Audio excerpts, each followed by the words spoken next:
Bienvenidos y bienvenidas a la Conferencia Internacional Sesgos en Internet, cómo los algoritmos refuerzan la desigualdad.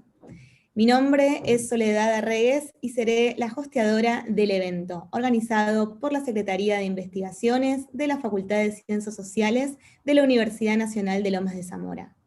Por favor, mantengan los micrófonos apagados durante la presentación. Esta conferencia es en inglés, con traducción en simultáneo. Mediante el icono del mundo llamado Interpretación, en el menú inferior del Zoom podrán seleccionar el idioma. Deberán seleccionar entonces el idioma español. La conferencia estará a cargo de SAFIYA Noble. Ella es profesora asociada en la Universidad de California, Los Ángeles, en el Departamento de Estudios de la Información. Es investigadora asociada en el Oxford Institute, Internet Institute de la Universidad de Oxford y ha sido nombrada comisionada en la Comisión de Oxford sobre Inteligencia Artificial y Buena Gobernanza. Es autora, además del bestseller Algoritmos de la Opresión, sobre el sesgo algorítmico racista y sexista en los motores de búsqueda comerciales. Con amplia experiencia en los cruces entre tecnología, sociedad y estudios de género, hoy nos hablará sobre los sesgos en Internet. Antes de comenzar, Luz Canela Sulli, secretaria de Investigaciones de la Facultad de Ciencias Sociales, nos dará unas palabras de bienvenida. Luz. Gracias, Soledad, por la presentación. En nombre del decano de la Facultad de Ciencias Sociales, Magíster Gustavo Nahón, que por temas de agenda hoy no puede estar presente, te agradecemos, SAFIYA, por aceptar nuestra invitación y acceder a compartir tus investigaciones y resultados con nosotros. Para la Secretaría de Investigaciones de la Facultad de Ciencias Sociales de la Universidad Nacional de Lomas de Zamora, vincularnos con otras instituciones y con otros investigadores e investigadoras que compartan nuestras ideas de interés es sumamente enriquecedor. Es por esto que desde el año pasado, y empujados por la repentina virtualidad de nuestras actividades académicas, iniciamos un proceso de internacionalización tanto de las áreas de investigación y posgrado, que nos permite establecer lazos de colaboración e intercambio con universidades e institutos de Latinoamérica, Estados Unidos y Europa. El desarrollo del área de interés sobre las cuestiones de género y diversidad, abordadas desde una perspectiva compleja y transdisciplinar, es una política institucional definida por el decano Gustavo Nahón, que se ve plasmada, entre otras cosas, en diferentes líneas de investigación, transferencia al interior de las cátedras y extensión con la comunidad. Los aportes que hoy realice SAFIYA Noble nos permitirán incorporar miradas diferentes y complementarias a los abordajes que actualmente estamos realizando sobre la temática.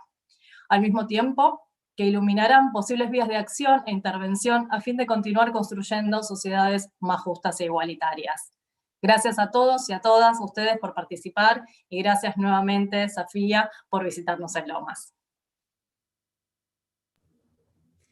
Muy bien, ahora sí entonces escucharemos a SAFIYA.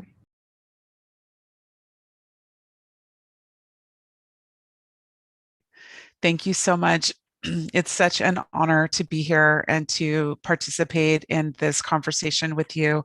I would like to share a little bit of my work with you, but also as I was sharing with Professor Luce this morning before we started, that I feel that I have so much more to learn from you because my work, while it has been instrumental in doing things like critiquing the problems of... Sorry, SAFIYA, it's okay. A moment, please, sorry. Sure, it's okay. We wanted to check because we are not listening the translation.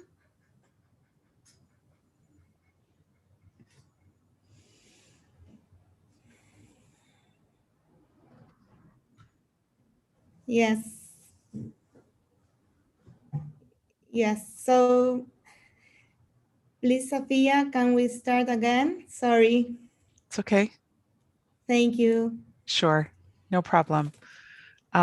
As I was saying, I'm truly honored to get to participate with you in this conversation today. And I was sharing earlier with Professor Luce that I feel I have so much more to learn from you about your work and the way that we can think of better, more democratic models of engagement in the United States, because we're living at a time right now in the United States where the technology sector has such a profound and outsized influence on things like democracy, on the erosion of civil rights, on the erosion of gender equity. And so this work that I'm going to share with you is really partially my diagnoses that I worked on for about 10 years, trying to understand and also dislodge the idea that the kinds of technologies that were being imagined in the United States in places like Silicon Valley, that they were somehow truly liberatory, when in fact, they were coming and being deployed at the expense of many communities, communities of color in the United States and outside of the United States. In fact, just before this call, our time today, I was talking to the co-founder of the UCLA Center for Critical Internet Inquiry, whom I work with closely at UCLA, Professor Sarah T. Roberts. And she was on the phone with two moms who had lost their children to suicide from bullying on the internet. And, many times our work brings us into conversation with people who have been tremendously harmed by various kinds of people and platforms. And so I want to just center and remember these people who are real people whose lives have been profoundly impacted. And that, of course, includes the movement for Black lives in the US, where we have seen the internet play a very profound role in fostering anti-Black racism, anti-Indigenous mobilization, where we are watching platforms like Facebook and YouTube and Twitter mobilized to organize people off the internet to enact violence against our communities. So I say that as like the context for this work that I'm going to share, which is really the early, this is work that I worked on 10 years ago, before these things started to become so much more visible to us. So let me share a little bit, and then I want to share, since this book came out, some of the things that I've been thinking about since then. All right.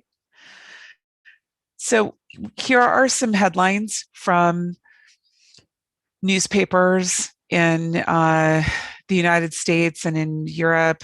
The Guardian being a UK paper, but also these are some newspaper headlines from, Wired magazine, their website, the New York Times, the Financial Times. These are the kinds of headlines that we're seeing more and more, which is that we are seeing more and more evidence of the harms of different kinds of artificial intelligence and algorithms as they're deployed and weaponized and engaged with in incredibly racially discriminatory ways, and in ways that are discriminatory against women and, again, sexual minorities. And I look at these headlines and I think about the women in particular over the last decade, the researchers, the journalists, and the activists who have made visible these harms that get captured in headlines around the world. It's truly been our work, women of color in particular, who have been at the forefront of arguing that these technologies can and do harm our communities. And I think this is a very important thing to remember, because we are now moved into a phase, kind of 15 years into these critiques that have been levied by feminists and by women of color, arguing about the disparate, profound impact of these various different types of surveillance technologies or everyday, taken for granted types of technologies like search, Google search. As we have made these concerns more visible, we have also started to see the industry move forward and capture so many of our critiques and incorporate them back into their company offerings. I think one of the most egregious of these would be, for example, a few weeks ago, a Black woman who worked at Google, Dr. Timnit Gebru, is a computer scientist who worked on a paper that made visible the way that Google's new natural language processing technologies were racially discriminatory, and that they were also contributing to environmental catastrophe, because the amount of energy that it takes to run large-scale data modeling algorithms is incredible. And of course, we know that the depletion of energy resources is uneven around the world. In fact, most of the supply chain impact of these kinds of technologies is unfairly, disproportionately distributed to the global South. So we see this, for example, in extraction industries, mining for coltan, mining for gold, copper, all of the things that we need that are, for the most part, found in Southern Africa, in the Congo, or in Australia, in Aboriginal lands and spaces, that there's profound harm in the in kind of the beginning dimensions of the supply chain, all the way through manufacturing, again, distributed into different parts of the world where there may not be environmental standards or worker labor protections, right? These are the kinds of ways in which the risk and the danger in this industry gets offloaded into other parts of the world outside of the United States, all the way through kind of the hyper consumption spaces and places, which I think are the places in the United States in particular that most Americans are targeted just for consumption, to, constantly upgrade the phone, upgrade the technologies, right? And demand more bandwidth for streaming services, all these kinds of things that then make them desensitized to the broader ecosystem of what these technologies are doing and what they are reliant upon around the world in terms of energy, people, resources, labor.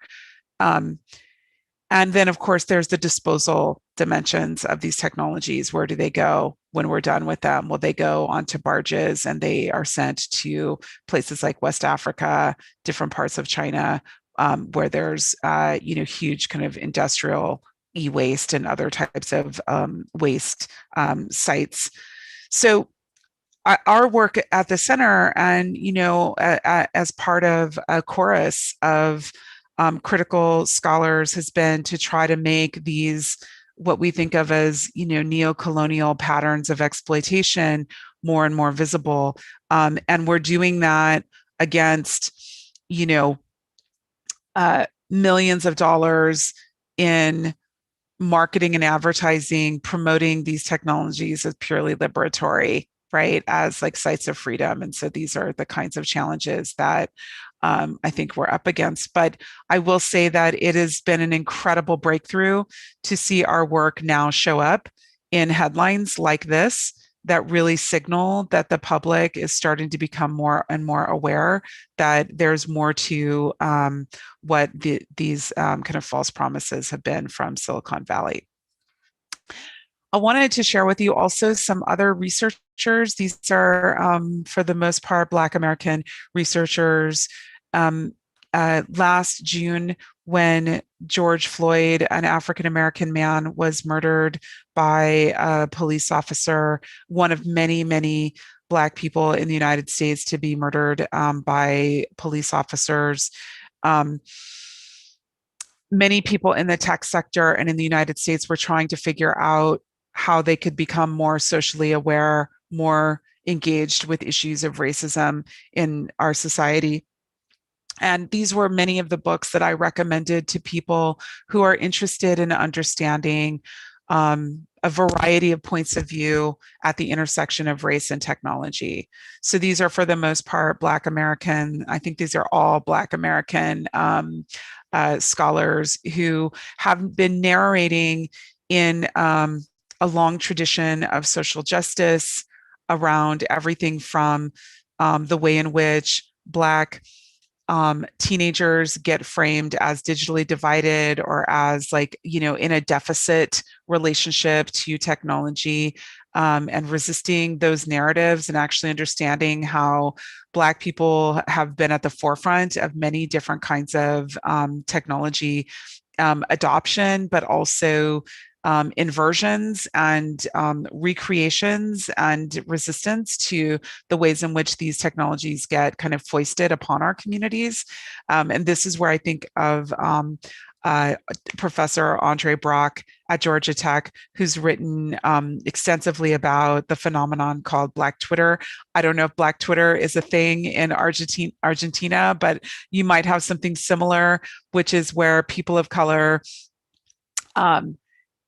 you know, speak back to power through Twitter, and often are engaging with, you know, speaking back to racism and racists and trolls and these kinds of things on the internet, and also really using our vibrant culture and humor and energy and passion to illuminate things that we care about in these kinds of spaces of social media. So there's a lot of different people here that I would just invite you to, you know, maybe take a screenshot or something and look into their work. Unfortunately, I don't think all of our work has been translated yet.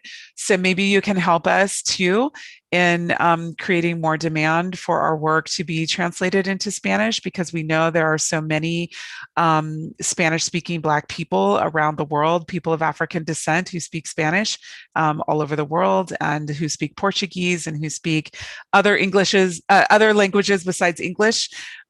So we're interested in, you know, sharing our work and being able to be in dialogue with more people. So this is really the first study that was the impetus for the book that became Algorithms of Oppression. And what you see here is this is a search result back from 2011. In 2009-10, I started looking at the way in which women and girls of color were represented when you did keyword searches on our identities. And I collected this for several years. And then I started looking beyond just how women and girls of color were represented in search engines to other kinds of communities and identities, occupations, just a lot of different cultural phenomena. And what I found over and over again was that there were so many misrepresentative and, you know, downright derogatory representations of us in these spaces that no one was really actively writing and looking at and studying, while at the same time, so many of our institutions were pushing people toward search engines, and search engines were coming into universities and schools, and parents were saying things to their kids like, oh, just Google it, you know, when they were looking for answers to complex questions. And so I started asking complex questions about people of search engines and then documenting that over time. And this is really what eventually became the book, Algorithms of Oppression. But you can see here, this is a search on the keywords Black girls. And I'm sorry to say that for many years, when you searched for Black girls, for Latina girls, for Asian girls, the first page of search results was almost exclusively pornography or this kind of hypersexualized, sexually commodifying images and narratives about us. And I found this to be so incredibly egregious. And when I would talk to people about it 10 years ago, they would say, well, you know, like everybody knows that women are like, you know, that there's like a ton of pornography, for example, on the internet, like that the internet is for porn. And I would say, well, how is it that you don't have to add the words porn and you don't have to add the word sex, but women of color become synonymous with pornography? And of course, what does this mean when girls of color are searching for themselves? How does this shape the perception of people who aren't girls of color looking at our identities? Of course, in most of these cases, these websites, you know, purport that the subjects who are participating on those websites are women. So at a fundamental level, women get coded, written in code as girls. So there's like so many interesting dimensions of the way in which race and gender work and are socially constructed in our societies. And I think that scholars of gender and sexuality and race, we really understand what's happening here. Like this is a very simple exercise in understanding the discourses that surround who gets to frame our identities on what terms. And in this case, in the case of search engines, what I was really trying to show is that our identities are for sale to the highest bidders, to the industries that have the most money that can control our keywords through Google's AdWord mechanism, which is what drives the search results, is AdWords. So those who can pay the most and those who have the technical skill to optimize keywords using, you know, different kinds of metadata in their websites and also for purchase are really able to control the narratives about minoritized populations. And so this begs the question, if search is just a matter of what's most popular in the broader society, which is one of the mythologies I think about search, is people think it's just a reflection back of society. It's just what's most popular, that Google doesn't have any profit motive in between searching and what's displayed. Well, that's a misnomer. That's not true. They have a huge imperative because these search engines are advertising engines. That's what they're designed to do. And so this is a very, very important dimension of these kinds of what I think of as banal, everyday technologies that people don't think twice about as they enter into these spaces and ask complex social questions of them. And of course, a lot is at stake, I think, when we turn over other kinds of democratic institutional counterweights to something like a search engine. So for us in the United States, we see more and more divestment from libraries, public libraries, academic libraries, more divestment from public education, university education becoming more and more expensive and inaccessible, and more people left without resources to go to these advertising portals to try to make sense of the things that they need. And we see this most profoundly in the area in the United States around health. Health-related queries are the most searched terms in Google search. And in a country that doesn't have single payer healthcare or nationalized healthcare, where we only have private employer-based healthcare, we see that in lieu of having a healthcare system, what people have is a search engine to try to figure out and solve their health needs. So these kinds of things are probably a foreign concept to a lot of people who can't believe I'm that sorry. Yes. SAFIYA, Dana, you're mute. And we are not listening any interpretation. Okay. Because it's very interesting what you're saying, so we don't want to miss it. Okay, sure. Dana or Lucre? Lucrecia, Dana. Lucre, Dana, ¿están muteadas?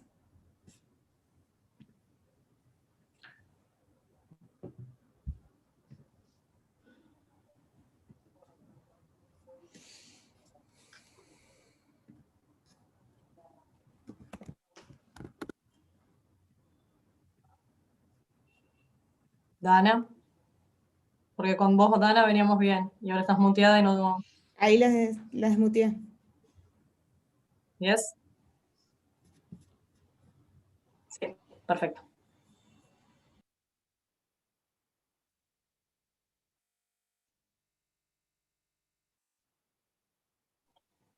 You can go on. May I? Okay, thank Yes. you. Okay, wonderful. So as I was saying, we are in a situation here where we have, and I will just say, COVID-19 has really made it clear to us how fragile so many of our systems are. And at the same time that our systems have been kind of weakened, we have systems like this that become increasingly normalized and relied upon in our society. So these ideas, about kind of hypersexualized women of color, especially Black women, these narratives, can you hear? I'm sorry, again. It's okay. No. No te escuchamos. Te escuchamos muy bajito y se corta, Lucre. It's very choppy. It's very choppy. Is my connection that's choppy? Sí, ahí está mejor. Sí. Okay. Sí. A ver ahora. Okay. Hold. Okay, we can continue. Shall we? Yes, sorry. No, it's okay. 1 minute.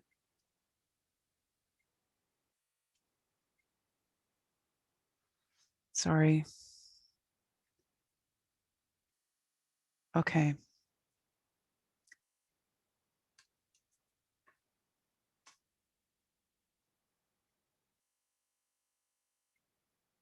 Okay, can you see? All right, we're ready. All right, Yes. No problem. Just stop me anytime, and I'll do my best to accommodate whatever. I don't know if it's my connection. I told everybody to get off the internet at my house so that we would have a good connection. All right, so these ideas about Black women as kind of hypersexualized is another trope that gets invoked in our society. And this is not just in the United States, but one of the things we want to remember about the normalization of these stereotypes about Black women has been that these stereotypes emerge as what Patricia Hill Collins, a Black feminist scholar, calls controlling images. So these are images and stereotypes that are invoked to control the movement and to justify oppressive relationships, policy relationships in particular over Black women. So, for example, the stereotype that Black women are hypersexual, right? That we are more sexual than any other kind of woman, is really rooted in the stereotype that emerges with the abolition of the transatlantic slave trade, when in the United States, you could only reproduce the enslaved labor force by forcing Black women to have children that are born into enslavement. So this is when you see the emergence of a stereotype that Black women want to have a lot of sex and want to have a lot of children. It is a racist, controlling stereotype to justify the forced reproduction of the enslaved labor force. So these kinds of tropes and narratives are really important to understand in terms of like their origin story. I often send my students to this Jim Crow Museum of Racist Memorabilia so that they can understand these kinds of images that you see here on the screen. I'm sorry again. It's okay. Sorry. Sí, Lucre, perdón. Que siga Dana porque no se te escucha nada. Sí, así Y que ya sí, Dana te puede seguir Dana, que la desmuteé. tenemos. Bien. We can continue. I'm sorry. Don't be sorry. It's okay. All right. So switching gears a little bit, since this is kind of one of the concluding main thoughts of algorithms of oppression, is that we really must dislodge this idea that global social inequality will be solved, by holding up a piece of metal and plastic and tapping on a piece of glass. This is not how we are going to end global social inequality. So, is everything okay, Soledad? Yes. Okay, great. So I want to kind of impress upon us that we really must kind of like resist these ideas, these notions that a better app, we just need one more app in the App Store, in the Apple App Store, or in the Google Store, that's somehow going to bring about the kinds of social transformations that we want. This is probably one of the biggest misnomers I think we deal with when we're teaching students in the university around technology, because they too are incredibly enamored with the possibility that we will solve the large systemic issues. This is not to say that there isn't a role for different types of technologies, but we want to put them in perspective with the broader kind of structural issues. One of the things we know, for example, from the history of Silicon Valley, for example, is that in the 1960s, as the kind of effort to harness resources and invest them in computing technologies and computing innovation, that the discourses that computing can make better decisions than human beings begins to emerge. And this is, in my estimation, a response to the civil rights movement in the United States, where you start to have women and people of color have a modicum of decision-making power in society. And along with that comes the emergence of an ideology that computing can make better decisions than those human beings. And so it's a reconsolidation and a recapturing of power by the same actors who held power for centuries in our society, right? This is the kind of their response, and they enact their values of control and rationality and decision making, their logics of rationality, which they also use to justify the economics of enslavement. Just to be clear, those persist, and they actually get encoded into systems that become even more difficult for us to apprehend and speak back to. So last summer, I wrote about these phenomena in a kind of an op-ed piece for Noema magazine about how this sector, the tech sector, has really undermined the public good and public democratic institutions.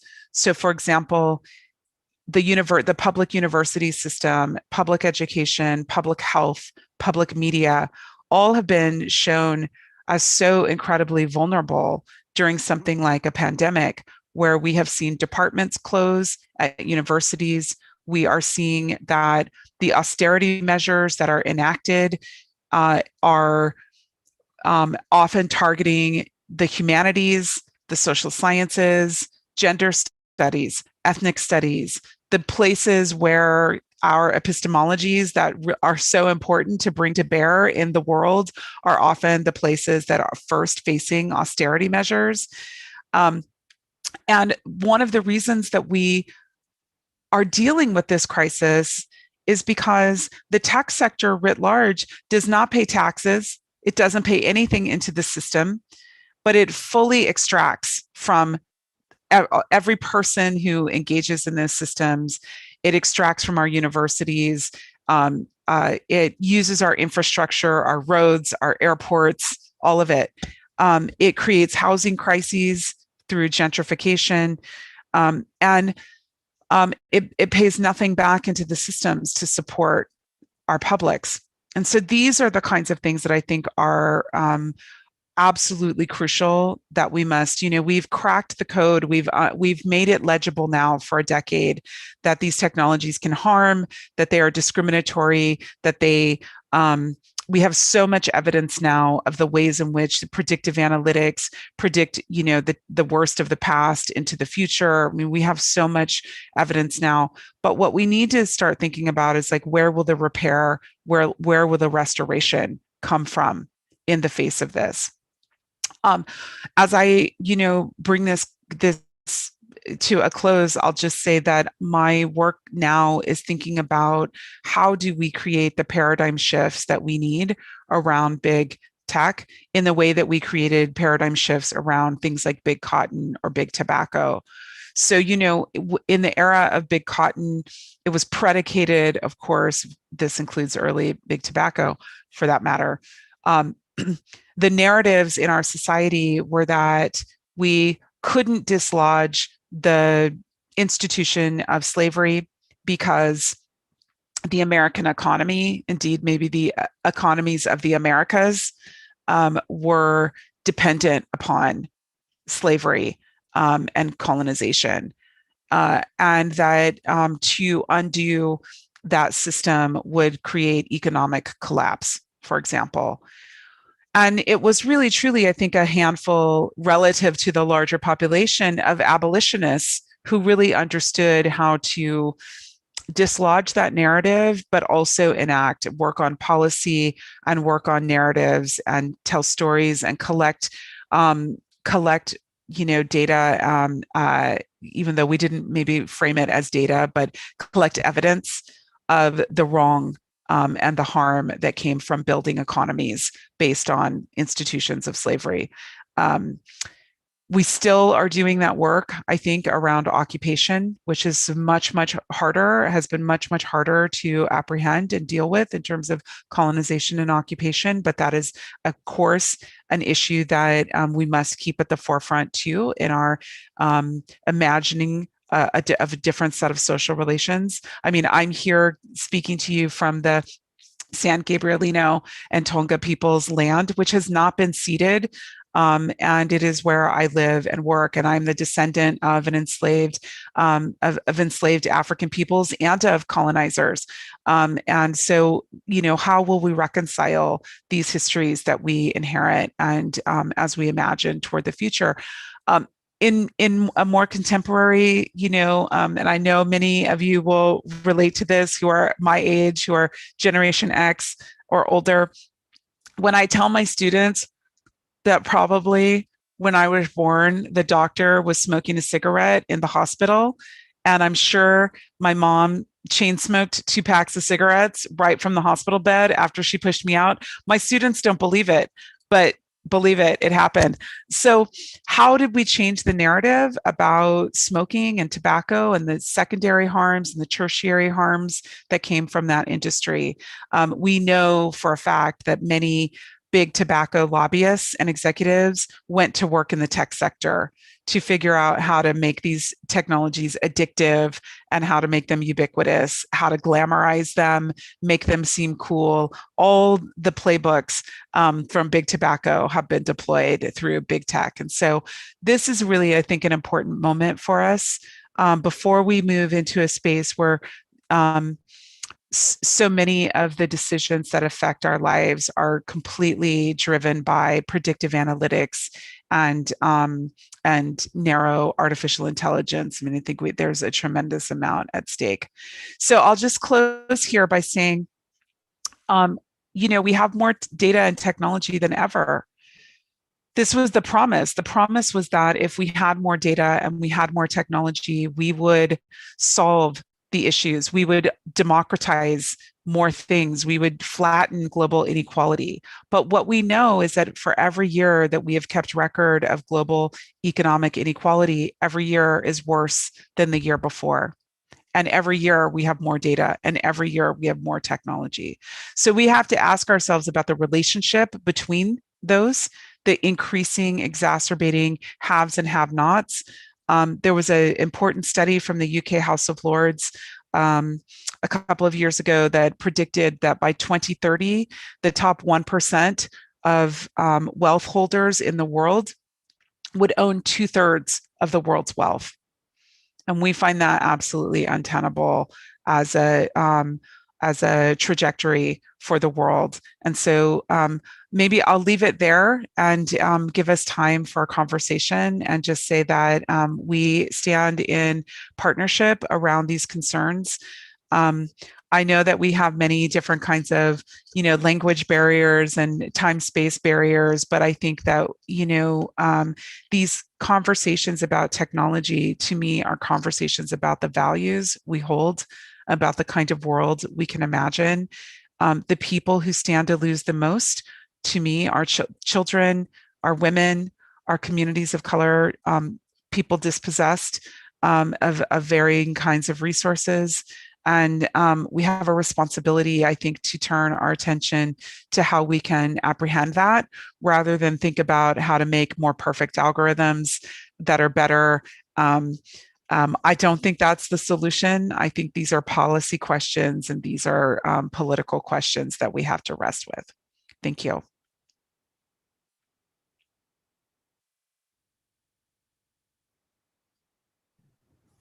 Muchas gracias, SAFIYA. Un honor, como siempre, poder escucharte y aprender de tus investigaciones. Tenemos algunas preguntas que nos han compartido mediante el chat, así que las voy a pasar a leer.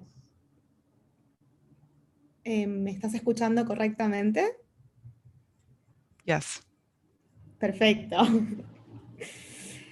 Bueno, tenemos una pregunta que nos manda Jorge, que quiere saber en qué porcentaje esta generación de jóvenes, los adolescentes hoy, considerás que creen más en la información que viene de Internet que en las instituciones, como en la escuela, la familia y demás. That's a very good question. I don't know the statistics on that. I can tell you more anecdotally what I see with my students who, my undergraduate students who are maybe 18, 19, 20 years old. 10 years ago, when I was teaching undergraduate students who I guess were millennials in that generation, they could not handle these conversations. They were not interested at all. They all wanted to go work for Facebook and Google, and they had a very hostile relationship to the critique. They didn't want to hear it. I can fast forward 10 years. My students today are incredibly attuned to these conversations. They are suspicious. They are not trusting. They have seen the evidence of, recidivism prediction software failed and discriminating and predicting African Americans like 72% more likely to commit crimes, which is a wholly racist kind of software and the logics that undergird it. They're seeing the failures of things like facial recognition technologies. They are fearful. They feel the encroachment upon their own freedoms to express themselves, to do certain things without being policed, watched, surveilled, or having those things held against them. They're afraid of whether they can get jobs or not because of how the internet tracks them. So they have much, much more heightened concerns than students 10 years ago did. Having said that, they are also, I think, many of them thinking, because of the criticisms that have come from critical scholars, that maybe they can make the technologies better. So they have a certain kind of optimism about improving the tech. And I think they have lived now a different life than some of us, where their entire existence has been cultivated and shaped by neoliberal economic and social policies that have told them that there is no society, that there is no such thing. It's on them as individuals to solve problems. They always want to know, what can I do? Their first consciousness is not to go to what can we do. They don't have a lot of experience necessarily in organizing or in having public engagements be readily accessible. For them, if they play music, it's private lessons. If they play sports, it's on privately organized teams, that their parents can afford. So they have less and less engagement and experience with public institutions, public organizing, public benefit from kind of, public interest commitments. So that means we have work to do to shore those kinds of organizations up and institutions up, as terrible as they can be also. Because they are not perfect. They are actually can be sites of incredible control. Many students, I think, and many people in the public have lost faith in democracy. I've had students say, "Why don't we just let corporations run society? They're so much more efficient." And I have to remind them that that is like a textbook definition of fascism. So, they have different sensibilities that are emerging that I think we have to, we have a responsibility to not let all of these democratic institutions be captured by industry, captured by white nationalists, captured in ways that make it hard for them to understand how those institutions just aren't that, that the government is actually not the same thing as a corporation, even if your whole life corporations have controlled the government.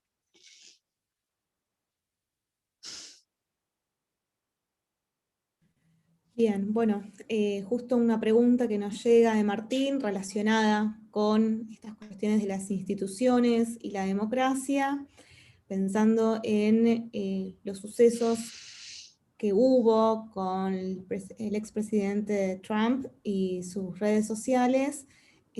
¿Cómo se puede frenar o qué se puede hacer frente al hecho de estos discursos que aparecen y por más que se bloqueen, ahora él ha creado otra red social para poder seguir expresándose? ¿Cuál es tu mirada sobre esta situación? Well, there was a group of critics of Facebook who got together and named ourselves the Real Facebook Oversight Board, which is a group of critics criticizing the Facebook Oversight Board that Facebook put in place in order to adjudicate issues like whether Donald Trump would be allowed to come back on Facebook or not. That group, we are pretty active in trying to constantly remind the public that there's a tremendous amount of harm that comes when large-scale social media companies like Facebook are allowed to profit from hate speech, are allowed to profit from organizing militias that are trying to kill government officials, trying to kill Black people, right? I mean, that this is unacceptable.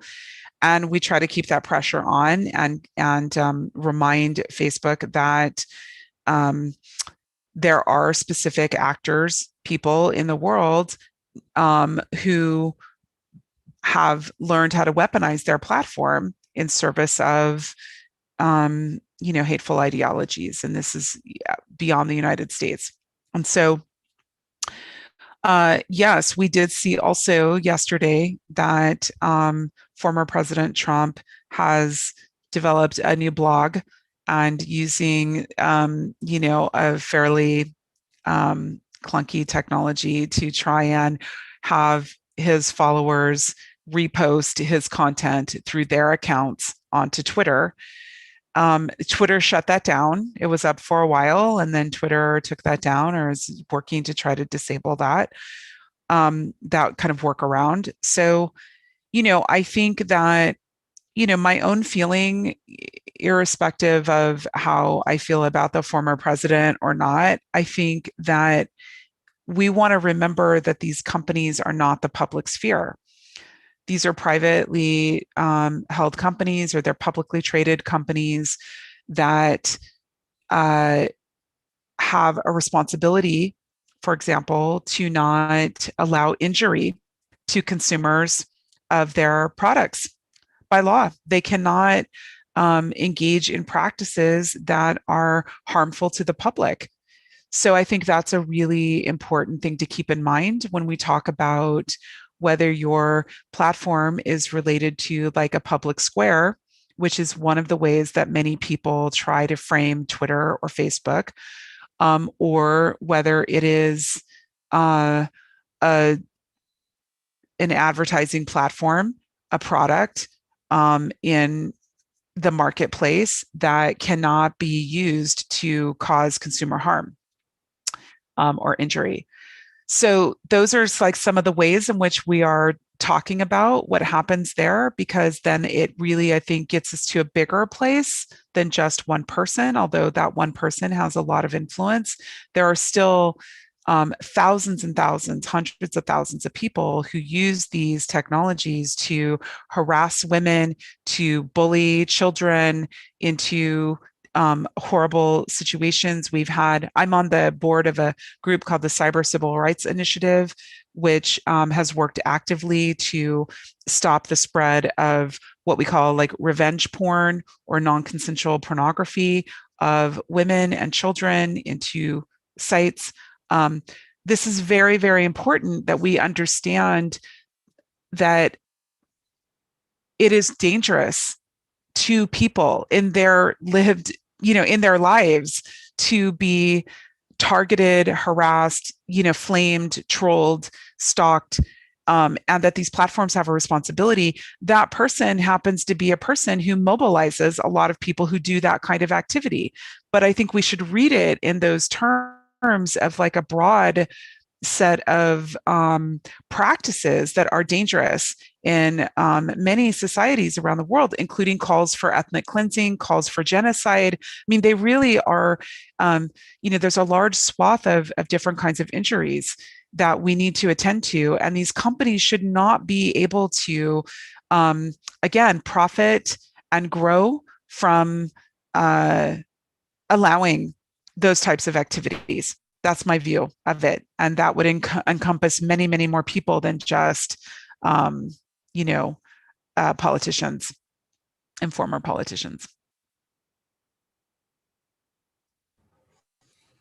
Muchas gracias, Sofía. Ahí justo respondiste otra de las preguntas que nos acercaba Roque, que está vinculado a esto de cómo que los ciudadanos sean target en distintos ámbitos, puede llevar también entonces a ser víctimas o a sufrir ciertos atentados hacia las democracias. Nos pregunta Máximo, cree que vi una referencia en tu presentación sobre la teoría ANT y si podrías compartir alguna reflexión de tu mirada de los algoritmos en relación al pensamiento de Bruno Latour.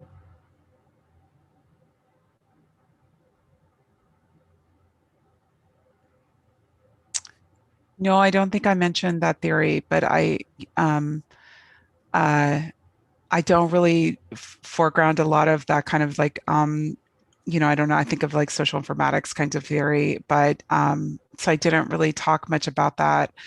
But, if you want to talk about that, I'm certainly welcome, like an email or a note or something, and maybe we can go down a pathway.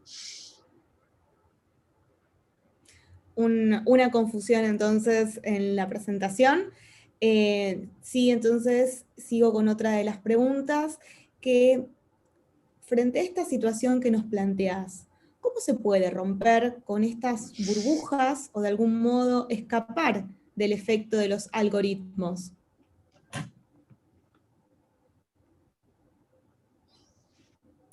Oh, that's such a good question. I mean, that is the question, isn't it?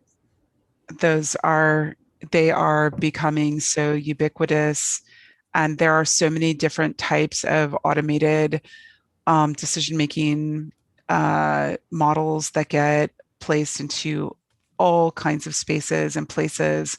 I can tell you that one thing that we're doing in California, in our university system, the president of the UC system has summoned a task force, and many of us who are on it are looking at the uses of AI in the university system.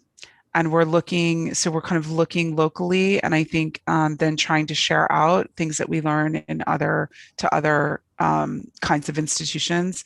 So we are looking at the uses of AI in policing, in healthcare, in human resources, hiring and employment, and in admissions to the university for the students. And then there are other kinds of things and spaces that then surface around that. And I think for us, what I've learned being in this task force is that looking locally is very, very important, because much of the resistance to different kinds of technologies has happened by local organizing. So, for example, in San Francisco, in Detroit, in parts of New York, cities at the city level, they've been organizing to resist the use of facial recognition or the use of predictive policing. So those things happen because people have close by proximity to each other, and they can organize and talk and show up at meetings and, push on the votes, and they can, do those things. So that, I think, is very important. We're thinking about how we will use our power across all these campuses in our university system to address unfair uses of these kinds of technologies. Like there has to be proper vetting before they're even deployed. We should know all the things we need to know about them. Most of the times people are being sold some snake oil or some promises that can't be kept by the promise of those technologies. So the vetting on the front end is incredibly important in the procurement process.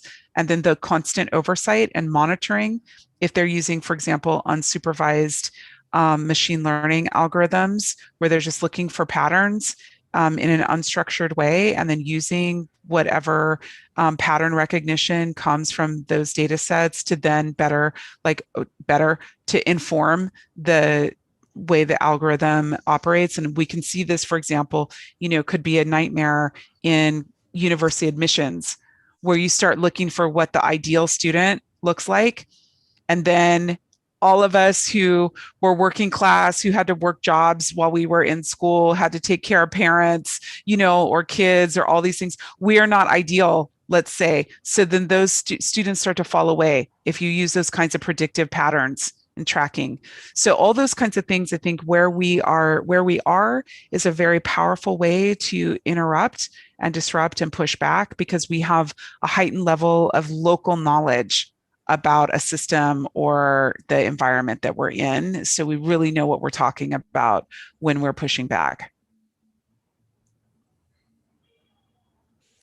Muy bien, también en la respuesta viene un poco en tono con lo que nos hacía llegar Oscar desde el chat, cómo se podían implementar resistencias ante estas nuevas formas de dominación. Entendemos que entonces el camino es conocer más sobre las plataformas, poder trabajar de forma colectiva, la unión, para así poder pensar nuevas estrategias ante estas plataformas y esta sociedad cada vez más datificada.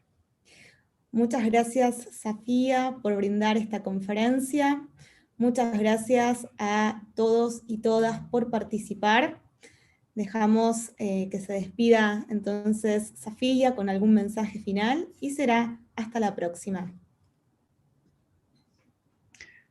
Well, I just want to say thank you for such brilliant questions and for inviting me. I love so much the thought, the possibility of our getting to know each other better and learning from each other.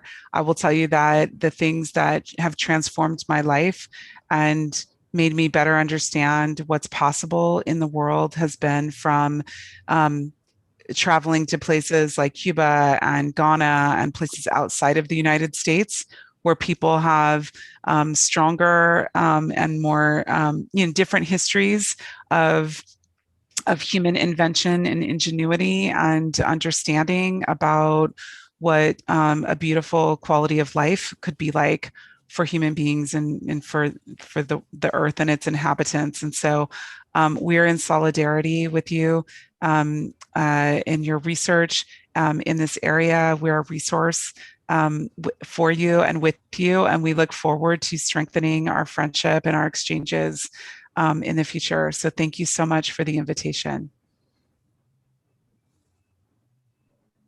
Muchas gracias nuevamente, agradecemos las preguntas. Se han quedado con ganas de seguir preguntando y seguir ampliando esta conversación, así que no faltará oportunidad de poder repetir, continuar y avanzar con estas líneas de intercambio. Muchas gracias nuevamente. Damos por finalizada esta conferencia y transmisión y será hasta la próxima oportunidad. Hasta luego.